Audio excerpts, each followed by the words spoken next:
नमस्कार दोस्तों, स्वागत है आप सभी का हमारे YouTube चैनल में। दोस्तों, आज हम बात करेंगे रजिस्ट्रीकरण अधिनियम 1908। रजिस्ट्रीकरण आप सभी ने लाइफ में एक बार कहीं ना कहीं करवाया होगा। तो रजिस्ट्रीकरण से संबंधित क्या प्रावधान है, एक लीगल जानकारी हर व्यक्ति को होना चाहिए जो अपने जीवन काल में कभी न कभी रजिस्ट्री होते देखता है या तो रजिस्ट्री करवाता है। तो उन सभी को ये जानकारी होना चाहिए और ये इम्पॉर्टेंट काफ़ी हमारे सभी के लिए है। जो भी एग्ज़ाम है वो तो है ही है, उसके अलावा हमें इसकी जानकारी होना चाहिए। कहीं हमारा जो रजिस्ट्रेशन हो रहा है, जब हम रजिस्ट्रीकरण करवाने जाते हैं तो रजिस्ट्रेशन में कहीं हमसे कोई बेईमानी तो नहीं हो रही है, कहीं हमारे अधिकारों को उसमें गलत तरीके से तो नहीं कोई हमारी ज़मीन को रजिस्ट्रीकरण करवा रहा है। तो उन सारी चीज़ों के बारे में हम यहाँ पर आपको विस्तार से बताएंगे और छत्तीसगढ़ जुडिशरी के लिए स्पेशल करके जितने भी इम्पोर्टेंट क्वेश्चन हैं उन पे हम बात करेंगे। तो रजिस्ट्रीकरण अधिनियम, सबसे पहले जैसे कि हम हर एक एक्ट को पढ़ते हैं तो उसका हम एक्ट नंबर देखते हैं, तो इसका नाम है रजिस्ट्रीकरण अधिनियम 1908। ये 1908 का एक्ट है और हम जो है देखते हैं कि 26 नवंबर 1949 26 नवंबर 1949 को हमारा क्या हुआ था, हम संविधान को अपने अधिनियमित कर लिए थे और 26 जनवरी 1950 को लागू कर लिए थे। तो ये जो बना था, ये बना था रजिस्ट्रीकरण अधिनियम 1908 में।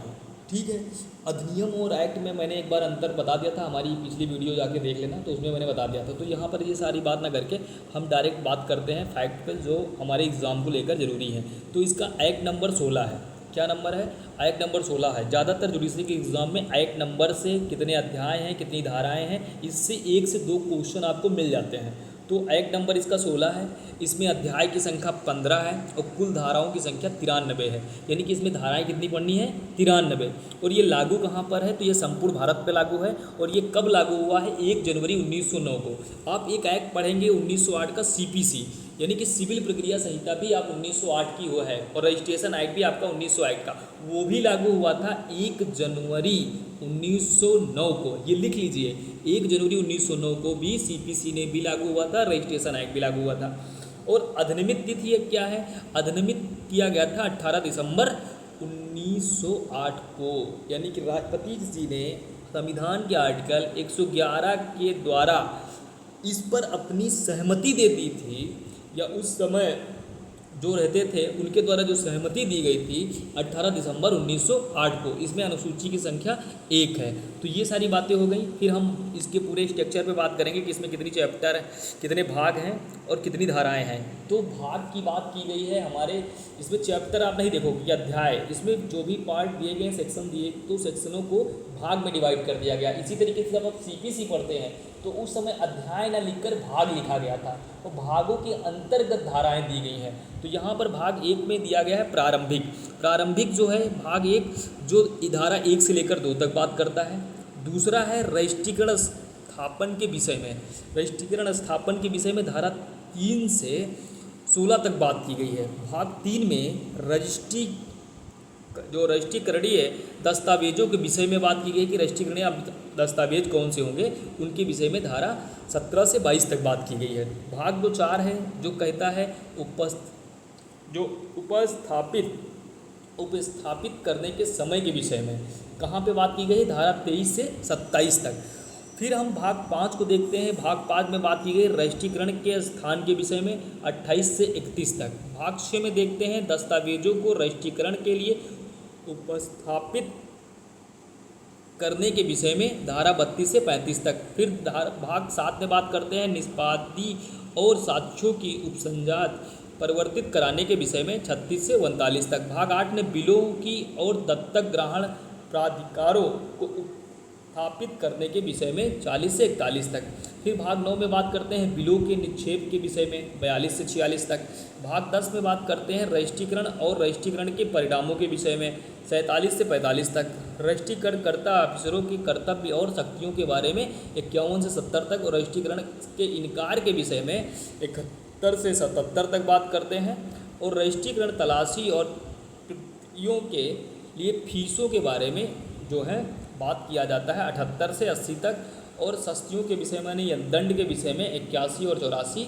और भाग 15 जो लास्ट है, जो ब्रैकेट की बात करता है, मिसलेनियस बात करता है 85 से 93 तक।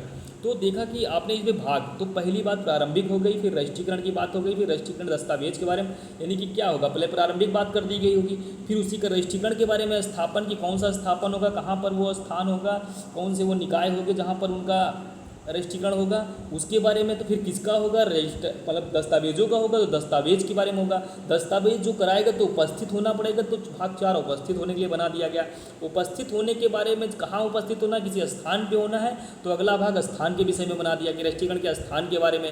जब स्थान पता चल गया तो दस्तावेजों को रजिस्ट्रीकरण के लिए उपस्थिति करने के विषय में, कि रजिस्ट्रीकरण जो अब स्थान पता चल गया तो अपना जो दस्तावेज है उसको भी उपस्थित करिए, वो भाग 6 बना दिया है। फिर भाग 7 इसलिए बनाया गया कि निष्पादित और साक्षियों, जब दस्तावेज लेकर गए हो तो वो निष्पादित और साक्षियों को भी वहाँ पर उपस्थित करवाइए, उसके लिए 7 भाग बना दिया गया। फिर भाग 8 बना दिया गया बिल और दत्तक के प्राधिकारों को उपस्थित करने के लिए। अगर बिल से जुड़े हुए व्यक्ति हैं, दत्तक से जुड़ी बातें हैं, तो उनके भी जो प्राधिकारों को उपस्थित करने के विषय में बात करता है। फिर बिल के निक्षेप के बारे में विषय में 9 में बात कर दिया गया है। और रजिस्ट्रीकरण के परिणामों के विषय में, अब रजिस्ट्रीकरण हो गया, उसका परिणाम, यानी कि सारा यहाँ तक 9 तक बात पूरी हो गई, तो उसका परिणाम क्या निकलेगा, भाग 10 में लिख दिया गया। फिर जब रजिस्ट्रीकरण ऑफिसरों के कर्तव्य क्या होंगे, जो परिणाम निकलने के बाद ऑफिसर की बात कर दी गई, तो भाग 11 में कर दी गई। भाग 12 में बात आपने देखा कि रजिस्ट्रीकरण करने से वही ऑफिसर क्या कर रहे हैं, इनकार कर रहे हैं, तो उसको 12 भाग बना दिया गया। फिर भाग 13 बना दिया गया कि रजिस्ट्रीकरण तलाशी और प्रतियों के लिए फीस क्या होनी चाहिए, उसके बारे में क्या है, तो भाग 13 बना दिया गया। फिर अगर वो सब सारी बातों के लिए होने के बाद फिर भाग आपने क्या बना दिया, दंड बना दिया और प्राकिट। तो यानी कि कोई भी एक्ट बनाया जाता है तो एक सिस्टमैटिक ढंग से आप देखो एक श्रृंखला बनती चली आ रही है, तो इस श्रृंखला से अगर पढ़ोगे तो आपको भाग A to Z याद हो जाएंगे। इस तरीके से आप सोचिए, जब पढ़िए कोई भी एक्ट, उस एक्ट में एक श्रृंखला बनाइए कि आखिर ये लिखा क्यों गया है। यही तो होता है, जब आपके दिमाग में वो कहानी बन जाएगी, पिक्चर बन जाएगी, तो आपको याद हो जाएगा। आशा करते हैं कि आप 1-2 बार सुनेंगे, आपको याद हो जाएगा। फिर हम शुरुआत करते हैं इसकी। तो शुरुआत में हम देखते हैं कि उद्देश्य क्या है इसका, इस एक्ट का उद्देश्य क्या है। तो अचल संपत्ति से संबंधित दस्तावेजों के पंजीकरण को नियंत्रित करना है, जिससे संपत्ति के लेन देन में पारदर्शिता और विश्वसनीयता सुनिश्चित की जा सके और धोखाधड़ी को रोका जा सके। यहाँ पर एक क्वेश्चन बना है छत्तीसगढ़ यूनिवर्सिटी में कि इस एक्ट का उद्देश्य क्या है, रजिस्ट्रीकरण अधिनियम। तो इसका उद्देश्य है, वहाँ पर एक ऑप्शन में होगा कि अचल संपत्ति से संबंधित दस्तावेजों के पंजीकरण करने का उद्देश्य है, या उसको नियंत्रित करने का उद्देश्य है, या उससे संपत्ति की लेन देन में पारदर्शिता और विश्वसनीयता को सुनिश्चित करने का उद्देश्य है, या धोखाधड़ी को रोके जाने का उद्देश्य है, या इनमें से कोई नहीं है। तो आपको देखना है कि अचल संपत्ति संबंधित दस्तावेजों के पंजीकरण और नियंत्रण करना इसका पहला उद्देश्य है। दूसरा उद्देश्य है कि संपत्ति के लेन देन में पारदर्शिता और विश्वसनीयता सुनिश्चित रहे, ये दूसरा उद्देश्य है। तीसरा है कि जो दस्तावेज जो हम पंजीकरण कराने जा रहे हैं उसमें धोखाधड़ी को रोका जा सके, इसलिए इस एक्ट का निर्माण किया गया है। जब इस तरीके से जब आप किसी पैराग्राफ को पढ़ते हो, उसको तोड़ के पढ़ोगे, आपको सारी चीज़ें निकल के आ जाएंगी कि आपको किस तरीके से पढ़ना है और कहाँ से क्वेश्चन बन सकता है। फिर कुछ चीज़ें हैं जो यहाँ पर इम्पॉर्टेंट है, उनको हम पहले बता रहे हैं। धारा 17 और 18 जो इम्पॉर्टेंट है, जो धारा 17 की वजह से ही TPA की जो धारा है 53A जोड़ी गई थी, और इसका अध्याय 4 में जो धारा एक ही समय में याद रखना है, मतलब 4 महीने का जो वहाँ पे एग्ज़ाम प्री में कई बार पूछा गया है। धारा 27 बात करती है कि बिल का रजिस्ट्रेशन कभी भी कराया जा सकता है। धारा 28 और 31 हमको पढ़ना है, जो स्थान के बारे में बताता है कि जहाँ संपत्ति स्थित है वहाँ रजिस्ट्रेशन, यदि कोई व्यक्ति बीमार है तो घर पर जाकर भी रजिस्ट्रेशन करवा सकते। कई बार आपने देखा होगा कि भाई बैनामा जो है रजिस्ट्रार को है घर पर जाके करवा लिया है, या बिल है घर पे जाके ऑफिसर ने लिख दिया। तो इसके बारे में संपूर्ण जानकारी आपको 28 से 31 तक पढ़ोगे तो क्लियर हो जाएगी। फिर इसका चैप्टर 9 बहुत महत्वपूर्ण है, जो बात करता है बिल को डिपोजिट यानी जमा कौन कराएगा, ठीक है, तो उसके बारे में बात 9 में की गई है। धारा 47 भी इसकी इंपॉर्टेंट है, जब जो बात करती है कब रजिस्ट्रेशन दस्तावेज लागू होगा, उसका समय क्या है।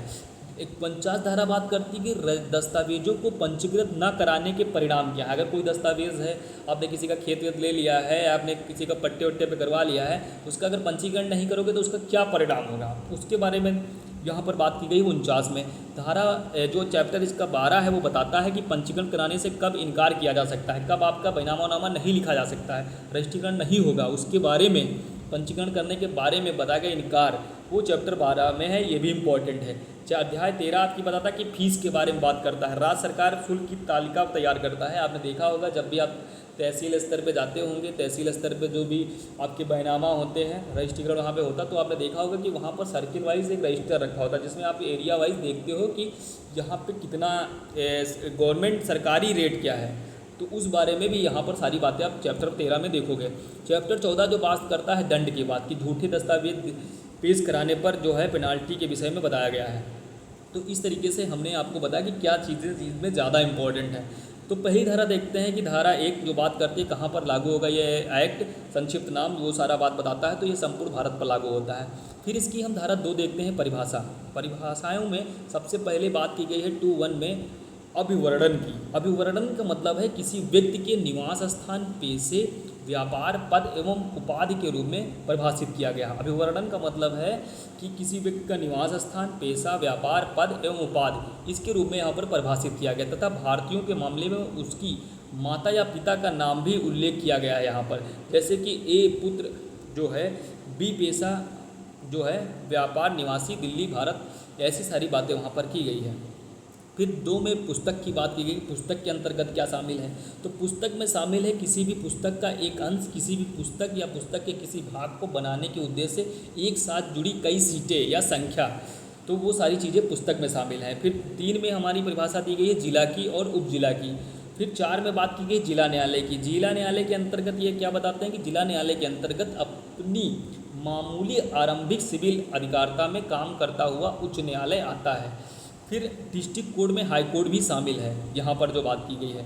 यहाँ पर थोड़ी कुछ बातें हमें एक्स्ट्रा समझनी है जहाँ से क्वेश्चन बनना है। दिल्ली, मुंबई, कलकत्ता, मद्रास एवं हिमाचल प्रदेश के उच्च न्यायालय को कुछ प्रकार के सिविल मामलों के लिए साधारण आरंभिक सिविल क्षेत्राधिकार प्राप्त है, जिसमें विनिर्दिष्ट मौद्रिक मूल्य से अधिक मामले भी शामिल हैं। इनको जिला न्यायालय में शामिल किया गया है।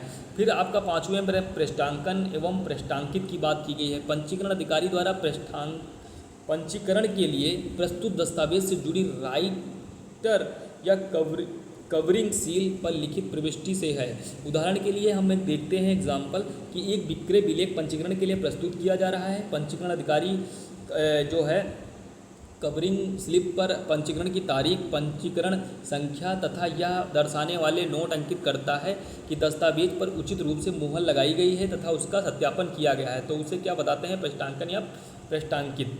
तो स्थावर संपत्ति की भी परिभाषा है जो आपने टीपीए में भी पढ़ा होगा, और अब ये जो टीपीए की धारा जो आप 3 पढ़ते हो उसमें भी स्थावर संपत्ति की बात की गई है। यहाँ पर जो स्थावर संपत्ति के अंतर्गत है तो देखते हैं कि बात करता है भूमि, भवन, वंशानुगत भत्ते, रास्ते, रोशनी, मत्स्य पालन के अधिकार, भूमि से उत्पन्न होने वाले अन्य लाभ, जमीन से जुड़ी या स्थायी रूप से जो जुड़ी हुई चीज़ें हैं, ठीक है, वो सब सारी चीज़ें क्या आती हैं, वो स्थावर संपत्ति के आते हैं। इसी के साथ हम 2 नौ चल संपत्ति के बारे में भी बात करते हैं, जो खड़ी काष्ठ, उगती फसलें या घास, पेड़ों के फल, पेड़ों के रस, अन्य भी जो है किसमें आते हैं, चल संपत्ति में। क्या शामिल नहीं है, खड़ी काष्ठ, उगती फसलें, और शामिल नहीं है किसमें, अचल संपत्ति में। फिर बात करी गई है 6A में भारत की। फिर 7 में पट्टे की बात की गई। पट्टे में शामिल है प्रतिलेख, कबूलियत, कृषि, अधिभोग करने का वचन और पट्टे पर देने के करार आते हैं। पट्टे के अंदर क्या आता है, प्रतिलेख आता है, कबूलियत आती है, कृषि आती है, अधिभोग करने का वचन और पट्टे पर देने के करार आते हैं, ये आपने देख लिया।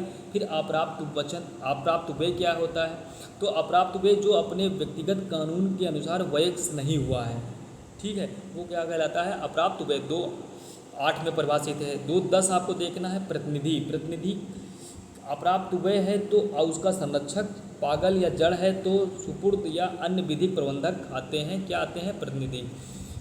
फिर हम बात करते हैं इसके अध्याय 2 की। तो आपने परिभाषाएं देखी जो मोटी मोटी आपने जानकारी यहाँ से प्राप्त की है, तो यहीं से क्वेश्चन बनता है। तो पहली जो परिभाषा आपने देखा अभिवर्णन की देखी, दूसरी पुस्तक की देखी, तीसरा जिला का देखा, चौथा आपने जिला न्यायालय की बात की है, फिर 5वां पृष्ठांकन एवं पृष्ठांकित की बात की गई है, फिर छठी आपने परिभाषा देख ली है स्थावर संपत्ति की, फिर आपने परिभाषा देख ली 6A में भारत, फिर 7 में पट्टे की बात की गई है, 8 में अप्राप्त व्यय की बात की गई है, 10 में प्रतिनिधि की बात की गई है। तो इस तरीके से आपकी ये परिभाषा खंड समाप्त होती है, क्योंकि यहाँ पर केवल जो है 10 ही परिभाषाओं की बात की गई है जो इम्पोर्टेंट है। फिर अध्याय 2 बात करता है रजिस्ट्रीकरण स्थापन के विषय में। तो यहाँ से केवल आपको ये याद करना है कि राज्य सरकार नियुक्त जो राज्य सरकार है वो क्या करती है, राष्ट्रीयकरण स्थापन के विषय में। तो राज्य सरकार नियुक्त या स्थापन कर सकेगी, क्या कर सकती है? राज्य सरकार राष्ट्रीयकृत महानिरीक्षक की नियुक्ति कर सकता है धारा 3 के अंतर्गत। धारा 5 के अंतर्गत जिले और उप जिले की स्थापना कर सकती है। धारा 6 के अंतर्गत रजिस्ट्रार और उप रजिस्ट्रार की नियुक्ति कर सकती है। धारा 7 के अंतर्गत रजिस्ट्रार और उप रजिस्ट्रार के कार्यालय की स्थापना कर सकती है। और धारा 8 के अंतर्गत रजिस्ट्रीकृत कार्यालय के निरीक्षक की कर सकता है। तो यहाँ पे केवल इतना क्वेश्चन बनता है कि राज्य सरकार नियुक्त या स्थापना किसकी कर सकती है। तो धारा आपको याद रखना है कि धारा 3 के अंतर्गत रजिस्ट्रीकरण महानिरीक्षक की, धारा 5 के अंतर्गत जिले और उप जिले की, धारा 6 के अंतर्गत रजिस्ट्रार और उप रजिस्ट्रार की, धारा 7 के अंतर्गत रजिस्ट्रार और उप रजिस्ट्रार के, और धारा 8 के अंतर्गत रजिस्ट्रीकरण कार्यालय के निरीक्षक की। यहाँ या जो राज्य सरकार द्वारा नियुक्त या राज्य सरकार द्वारा स्थापित किए जाते हैं। फिर धारा 10 बात करती है कि रजिस्ट्रार की अनुपस्थिति या पद में रिक्ति, रजिस्ट्रार की जो अनुपस्थिति या पद में रिक्ति उससे क्या संबंध है। तो यहाँ पे बात की गई कि जब कोई रजिस्ट्रार जो प्रेसिडेंसी नगर सहित किसी जिले का रजिस्ट्रार नहीं है, मतलब इसके अलावा जो रजिस्ट्रार है कर्तव्य के अलावा अनुपस्थित रहता है या उसका कार्यालय अस्थायी रूप से क्या है, रिक्त हो गया है, ठीक है, तब महानिरीक्षक इस निमित्त किसी भी व्यक्ति को नियुक्त कर सकता है। यानी रजिस्ट्रार की अनुपस्थिति में पद में रिक्ति अगर है, रजिस्ट्रार नहीं है, जब आप जाते हो रजिस्ट्रार के यहाँ अपना रजिस्ट्रीकरण करवाने, ज़्यादातर बैनामा आप ज़मीन करवाने जाते हैं, अगर वहाँ पे वो नहीं है तो उसकी जगह पे क्या कौन नियुक्ति कर सकता है? तब महानिरीक्षक इस निमित्त किसी भी व्यक्ति को नियुक्त कर सकता है रजिस्ट्रार के रूप में। फिर यहाँ पे नोट में लिखा है कि अगर पंजीकरण महानिरीक्षक किसी को रजिस्ट्रार के रूप में कार्य करने हेतु नियुक्त नहीं करता है तो जिला न्यायालय के न्यायाधीश, अगर महानिरीक्षक नहीं करता है जिसकी 3 में नियुक्ति हुई है, तो क्या कर सकता है? जिला न्यायालय के न्यायाधीश द्वारा नियुक्ति की जा सकेगी। फिर बात है यहाँ पर प्रेसिडेंसी नगर का रजिस्ट्रार अनुपस्थित है तो उसका पद रिक्त है तो महानिरीक्षक इस हेतु नियुक्त कर सकेगा। नियुक्त की अवधि क्या होगी? जब तक राज्य सरकार द्वारा रिक्त स्थान की पूर्ति न कर दी जाए तब तक वो व्यक्ति जो महानिरीक्षक के द्वारा नियुक्त किया गया है या जो हमारे जिला जज के द्वारा किया गया है वो वहाँ पर तब तक बना रहेगा। तो धारा 11 कहता है अपने जिले में कर्तव्य रूढ़ होने के कारण रजिस्ट्रार की अनुपस्थिति, अपने ज़िले में वो मतलब लगा हुआ है और फिर रजिस्ट्रार की अनुपस्थिति होती तब क्या होता है? तो रजिस्ट्रार की नियुक्ति, जब कोई रजिस्ट्रार अपने ज़िले में ड्यूटी के दौरान अपने कार्यालय से अनुपस्थित रहता है तो वह अपने कर्तव्यों का हस्तांतरण कर सकता है। यानी कि जब वो नहीं है रजिस्ट्रार तो अपने कर्तव्य किसको दे जाएगा? क्योंकि पद कभी खाली नहीं रहता, किसी न किसी को देकर जाते हैं। जैसे हम लोग वकील हैं तो जब हम लोग से बोलते हैं कि साहब नहीं है कल आयो, तो साहब नहीं है तो साहब ने किसी को काम सौंप के गए होंगे, क्योंकि काम बिना सौंपे जा ही नहीं सकते हैं। तो उसके बारे में यहाँ पर हम बताना चाह रहे हैं कि रजिस्ट्रार की नियुक्ति, अगर अपने ज़िले में कर्तव्य रूढ़ होने के कारण रजिस्ट्रार की अनुपस्थिति है तो रजिस्ट्रार की नियुक्ति, जब कोई रजिस्ट्रार अपने ज़िले में ड्यूटी के दौरान अपने कार्यालय से अनुपस्थित रहा है तो वह अपने कर्तव्यों का हस्तांतरण कर सकता है। किसको नियुक्त कर सकता है? रजिस्ट्रार अपनी उपस्थिति के दौरान रजिस्ट्रार के कर्तव्य का पालन करने के लिए जिले में उप रजिस्ट्रार या किसी अन्य को नियुक्त कर सकता है। उप रजिस्ट्रार कौन कर सकता है? तो रजिस्ट्रार क्या कर सकता है? सौंपे गए कार्य, नियुक्त व्यक्ति रजिस्ट्रार के सभी कर्तव्यों का निर्वहन कर सकता है जो कार्य करेगा। अपवाद यहाँ पर क्या है? सिवाय अधिनियम की धारा 68 और 72 में विशेष रूप से जो उल्लेखित कर्तव्य है उनको नहीं कर सकता और सब कर सकता है।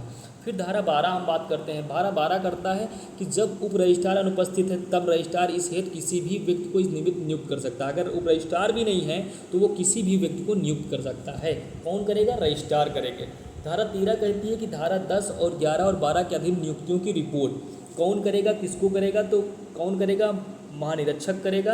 और किसको करेगा? तो राज्य सरकार को करेगा। केवल यहाँ से इतना ही क्वेश्चन बनता है कि धारा 13 के अंतर्गत धारा 10 और 11, 12 के अधीन नियुक्तियों की रिपोर्ट कौन करेगा? तो महानिरीक्षक करेगा। और किसको करेगा? तो राज्य सरकार को करेगा। धारा 14 से क्वेश्चन बनता है कि रजिस्ट्रार रजिस्ट्रीकरण करने वाले कार्यालय के लिए स्थापन कौन करेगा? तो स्थापन आपको पता है कि राज्य सरकार करेगी। फिर धारा 15 कहती है कि रजिस्ट्रीकरण करने वाले ऑफिसरों की मुद्रा, तो मुद्रा कैसी होगी? जो रजिस्ट्रीकरण कर रहे हैं तो उनकी अंग्रेजी या राज्य सरकार द्वारा निर्देशित किसी अन्य भाषा में होना चाहिए। यानी कि जो वो सिर मोहर लगाते हैं उस मोहर की भाषा कैसी होनी चाहिए, ये राज्य सरकार डिसाइड करती है। या तो अंग्रेजी में हो या राज्य सरकार जो डिसाइड करी। ये बात कहाँ पे की गई? धारा 15 में। इंपॉर्टेंट धारा है, याद करके जाना। धारा 16 क्या कहती है कि रजिस्ट्रीकरण पुस्तकें और अग्नि सह पेटी, यानी कि जो रजिस्ट्रीकरण होते हैं उनके लिए ऐसी पेटी होती है जो आग वाग लगने पर भी वो क्या होती है, नष्ट नहीं होती है। तो उसी के बारे में बात की गई है धारा 16 में। तो रजिस्टर बुक और अग्निरोधी बक्से राज्य सरकार प्रत्येक पंजीकरण अधिकारी के कार्यालय के लिए आवश्यक पुस्तकें उपलब्ध कराने के लिए जिम्मेदार है। कौन जिम्मेदार है? राज्य सरकार। इन पुस्तकों में राज्य सरकार की मंजूरी से महानिरीक्षक द्वारा निर्धारित प्रापत्र शामिल होने चाहिए। इन पुस्तकों के पृष्ठों को क्रमिक रूप से क्रमांकित किया जाना चाहिए तथा जारी करने वाले अधिकारी द्वारा शीर्षक पृष्ठ पर प्रमाणित किया जाना चाहिए। फिर क्या होना चाहिए कि राज्य सरकार को जो फायर बॉक्स जो होगा, राज्य सरकार को प्रत्येक रजिस्ट्रार कार्यालय के लिए अग्निरोधक बॉक्स उपलब्ध कराने चाहिए। ये बात कहाँ की गई थी? जो 16 में की गई थी।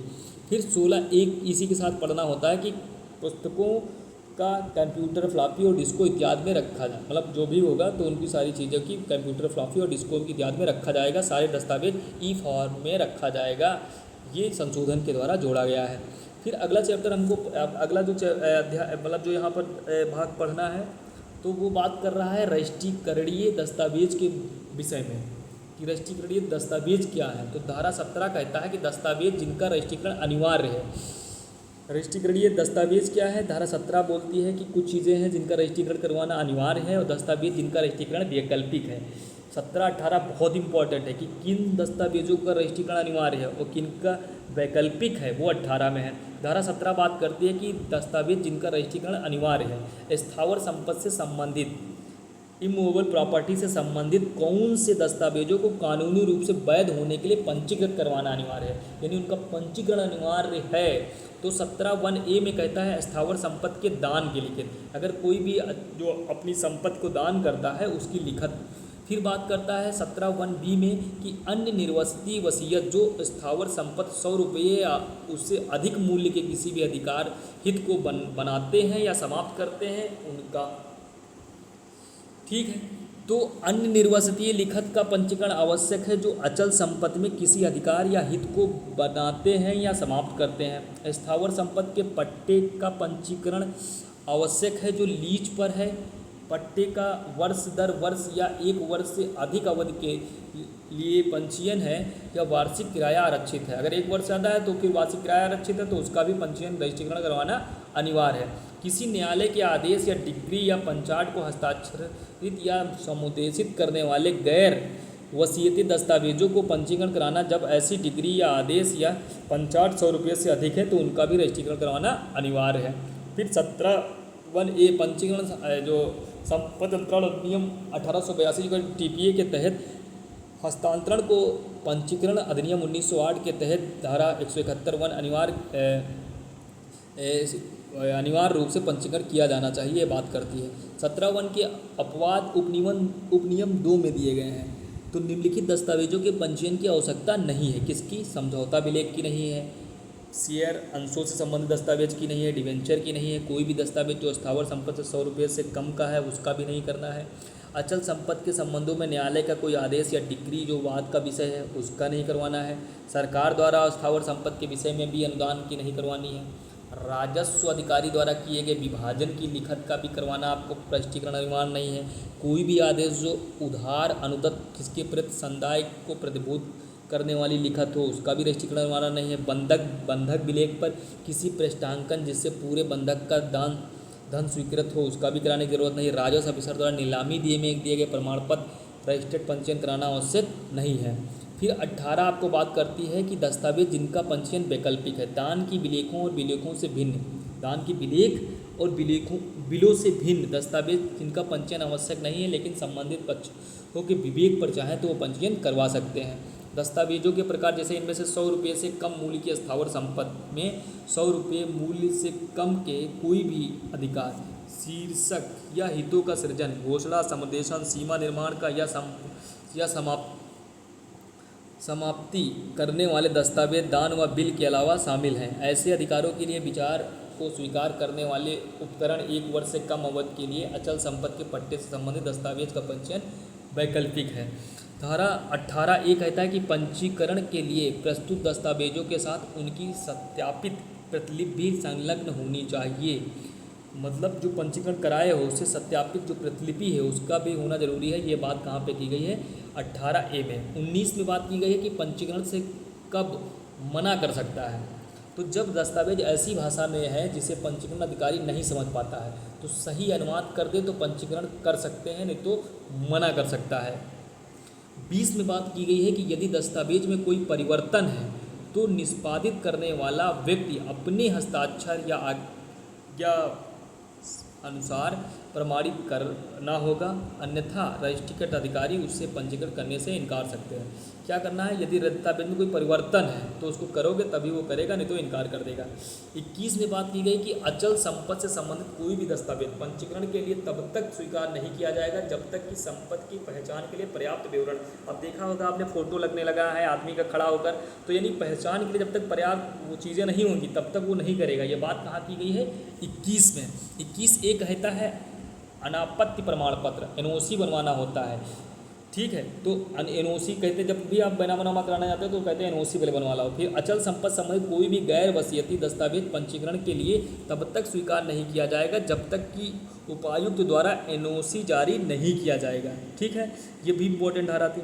फिर अब भाग 4 देखते हैं। भाग 4 में क्या बात की? उपस्थापित करने के संबंध के विषय में धारा 23 बताती है कि दस्तावेजों को उपस्थापित करने के लिए समय कुछ अपवादों के साथ कोई भी दस्तावेज वसीयत के अलावा पंजीकरण के लिए तब तक स्वीकार नहीं किया जाएगा जब तक कि निष्पादन के 4 मास के भीतर उचित कार्यालय में प्रस्तुत नहीं किया जाएगा। अगर उचित कार्यालय में नहीं आप उपस्थित करेंगे तब तक वो पंजीकरण नहीं करेगा। कब? 4 मास के भीतर। ये बात 23 में बता गई है। 23A कहता है कि पुनः पंजीकरण, यदि कोई दस्तावेज किसी ऐसे व्यक्ति द्वारा पंजीकृत किया गया है जिसके पास समुचित अधिकार नहीं है, तो दस्तावेज के तहत दावा करने वाला व्यक्ति पंजीकरण को अवैध होने की जानकारी मिलने के 4 मास के भीतर उसे पुनः पंजीकरण के लिए प्रस्तुत किया जा सकता है। इसकी अपवाद है धारा 24, 25 और 26।